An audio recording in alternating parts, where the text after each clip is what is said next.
கனவுகளை நோக்கி தமிழ் சினிமாவின் இரண்டு துருவங்கள்.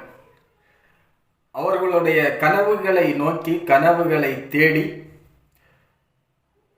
அவர்களுடைய பயணத்தை 2024 2025 ஆரம்பித்துள்ளார்கள். தமிழ் சினிமாவின் பெரிய தூண்கள் ரஜினி, கமல், இவங்க இடத்தை யாராலையும் நிரப்ப முடியாது.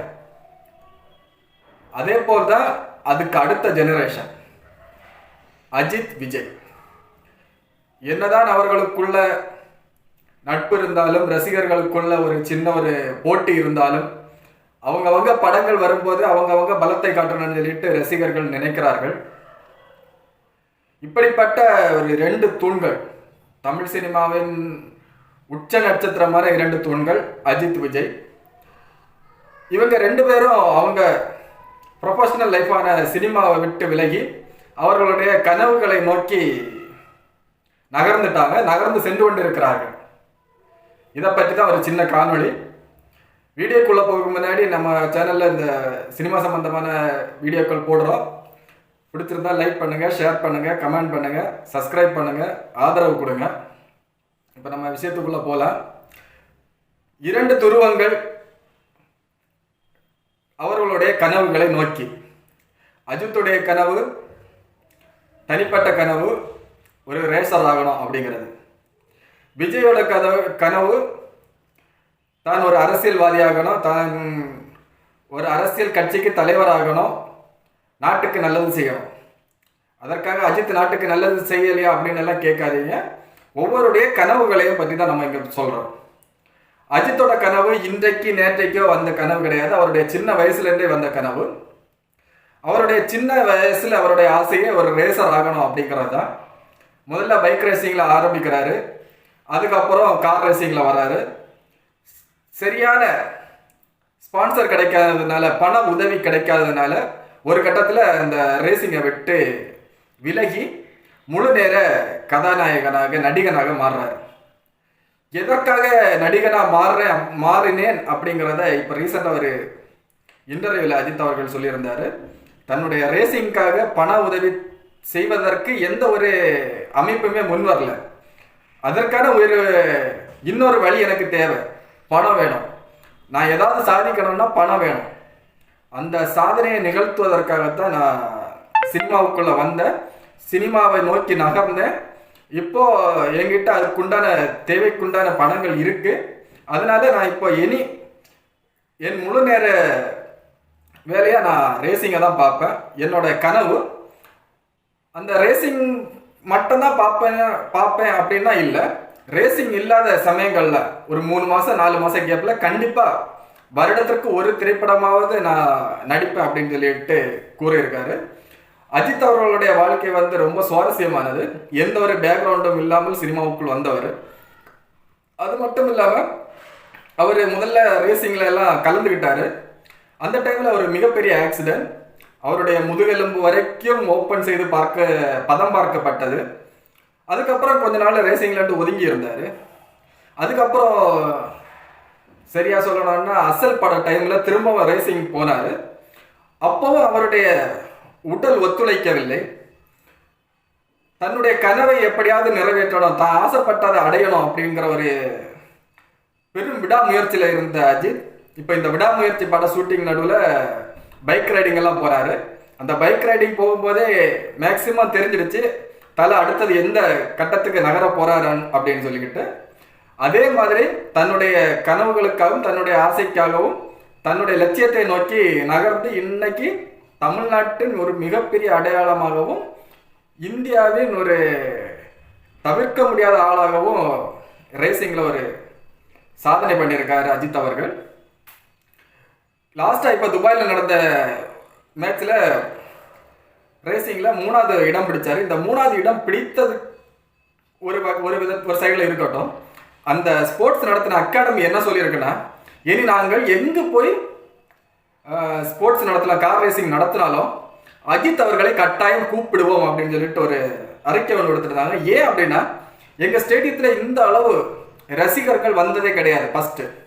செகண்ட் பாயிண்ட், ஒரு மனிதருக்காக இத்தனை ரசிகர்கள் வந்து அவரை இவ்வளவு உற்சாகப்படுத்துறது நாங்கள் இதுவரைக்கும் பார்த்ததே இல்லை. அந்த ஒற்றை மனிதர் யாருன்னா அஜித். நீங்கள் அந்த வீடியோ பார்த்தா தெரியும், ரேசிங் வீடியோவில் அஜித்தோட கார் போகிற இடங்கள்ல இருந்தாலும் சரி, அஜித் அவர்கள் நிற்கிற இடங்களா இருந்தாலும் சரி, அஜித் அவர்கள் ரெஸ்ட் எடுக்கிற ஏரியாவாக இருந்தாலும் சரி, ரசிகர்கள் எந்த அளவு அஜித் அவர்களுக்கு ஒரு உற்சாகமும் ஊக்கமும் கொடுக்க முடியுமோ அந்த அளவு கொடுத்தாங்க. இப்போ அஜித் அவர்கள் அவருடைய கனவை நோக்கி நகர்ந்து போயிட்டே இருக்கார். தமிழ் சினிமாவின் இன்னொரு துருவம் விஜய். விஜயோட கனவு எப்போ ஆரம்பித்தது? விஜய் வந்து எல்லாரும் மாதிரி ஒரு சாதாரண மனிதராக தான் இருந்தார். தான் உண்டு, தன் வேலை உண்டு, படம் நடித்தோமா அமைதியாக இருந்தோமா, அடுத்த ஒரு படம் முடியும் போது அடுத்த படத்தோட கதையை கேட்டோமா, அந்த படத்தில் நம்ம ஏதாவது ஸ்பெஷலாக பண்ணணுமா, ரசிகர்களை சந்தோஷப்படுத்தணுமா, ரசிகர்களுக்கு நம்ம ஏதாவது ஒரு ஒரு ஒரு படத்துலேருந்து இன்னொரு படத்துக்கு வித்தியாசமாக ஏதாவது செய்யணுமே அப்படின்னு சொல்லிட்டு பல முயற்சிகளுடன் பல படங்களில் நடித்து வந்தார் விஜய். விஜய் அரசியல் கட்சி ஆரம்பிப்பதற்கு பின்னாடி ஒரு பெரிய கதையே இருக்கு. அந்த பெரிய கதையை நம்ம இப்போ இதில் இந்த வீடியோவில் சொன்னாச்சுன்னா இந்த வீடியோட லென்த் பெருசாக இருக்கும், உங்களுக்கு கேட்குறதுக்கும் போராக இருக்கும். அதனால சிம்பிளாக சொல்லணும்னா, விஜயோட கத்தி படம் ரிலீஸ் ஆகிறதுக்கு ரெடியாக இருக்குது. அப்போது ஒரு விஜயோட படத்துக்கு ஒரு பெரிய எதிர்ப்பு வருது. ப்ரொடக்ஷன் பண்ணவங்க நம்ம தமிழ்நாட்டை சார்ந்தவர், இந்தியாவை சார்ந்தவர் கிடையாது, வேறொரு நாட்டை சார்ந்தவர். அதனால அந்த படத்தை ரிலீஸ் பண்ணக்கூடாதுன்னு சொல்லிட்டு ஒரு பெரிய போராட்டமே நடக்குது விஜய்க்கு எதிராக. இந்த போராட்டங்கள் எல்லாம் இந்த ஒரு படத்துக்கு தான் நடந்துச்சா அப்படின்னு கேட்டாச்சுன்னா இல்லை. இந்த கத்தி படத்துக்கு அப்புறம் விஜய் நடித்த ஒவ்வொரு படத்துக்கும் ஒரு அரசியல் ரீதியாகவும் சரி, இல்லை வேற ஏதாவது ஒரு ரூபத்தில் விஜய்க்கு வந்து அழுத்தம் கொடுக்கப்பட்டது, குடைச்சல் கொடுக்கப்பட்டது. விஜய் ஒரு கட்டத்தில் மன உளைச்சலுக்கு ஆளாக்கிட்டாங்க. இந்த மன உளைச்சலின் வெளிப்பாடு தான் விஜய் வந்து கட்சி ஆரம்பிக்கிறதுக்கு உண்டான முக்கியமான காரணங்களில் ஒரு காரணம். அவருக்கு நிறைய காரணங்கள் இருக்கலாம், அதில் முக்கியமான காரணங்களில் ஒரு காரணம். உங்கள்கிட்ட பவர் இருக்கு, அரசியல் இருக்கு, ஒரு பெரிய படைய உங்ககிட்ட இருக்குன்னு நீங்க நினைச்சு தானே என்னுடைய படங்கள் வரும்போது அந்த என் படங்களுக்கு நீங்க முட்டுக்கட்டை கொடுக்குறீங்க, அழுத்தம் கொடுக்குறீங்க, ஒரு எங்க படத்தை இறக்க விடாம இவ்வளவு மன உளைச்சலுக்கு ஆளாக்குறீங்க. இந்த ஆட்சி, அதிகாரம், இந்த பொலிட்டிக்கல் பவர், இந்த அரசியல் பவர் எல்லாம் உங்ககிட்ட இருக்கிறதுனால தானே இவ்வளவு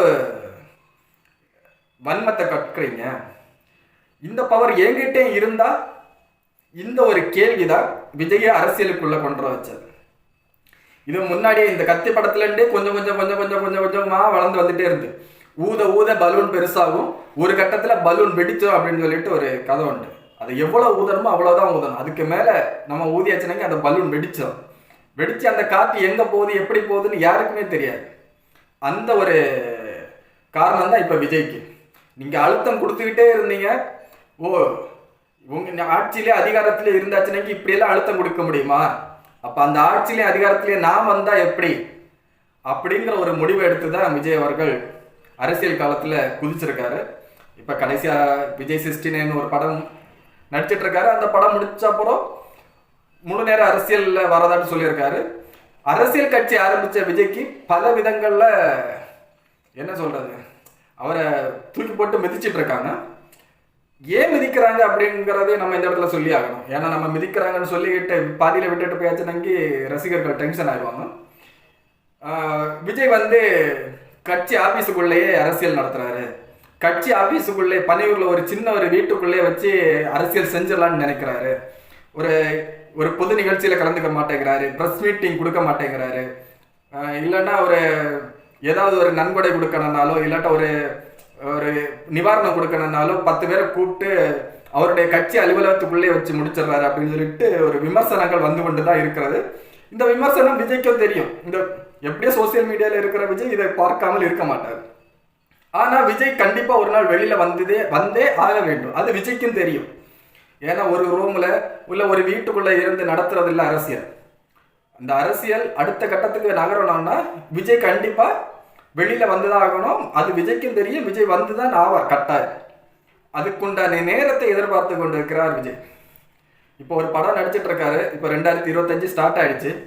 இந்த படம் இன்னும் ஒரு 2 மாசத்துல முடியும் அப்படின்னு சொல்லிட்டு வட்டாரங்கள் கூறுகின்றன. இந்த சுச்சுவேஷன் முடிஞ்ச உடனே கண்டிப்பாக விஜய் வெளியில் வருவார். விஜயோட பேச்சுக்கள், அரசியல் வார்த்தைகள், அரசியல் மேடைகளை இனி நம்ம பார்க்கத்தான் போகிறோம். அதில் இருக்கிற நிறைவுரை கருத்து வேறுபாடுகளை எல்லாம் நம்ம பேசுவோம். அது வேறு சாப்டர். ஆனால் விஜய் இன்னும் வெளியில் வரல, விஜய் ஒரு மீட்டிங் கொடுக்க மாட்டேங்கிறாரு, ஒரு ப்ரெஸ் மீட் கொடுக்க மாட்டேங்கிறாரு அப்படின்னு விமர்சனத்துக்கு விஜய் கண்டிப்பாக வருவார். ஒரு நாள் கண்டிப்பாக அவர் ப்ரெஸ் மீட்டு கொடுப்பார். இதில் எந்த ஒரு மாற்றமும் கிடையாது. அரசியல் களத்தில் குதித்த விஜய் ஊர் ஊராக, தெரு தெருவாக, கிராமம் கிராமமாக, வீதி வீதியாக கண்டிப்பாக வருவார், வந்தே ஆவார் அவருடைய கட்சியை வளர்ப்பதற்காக.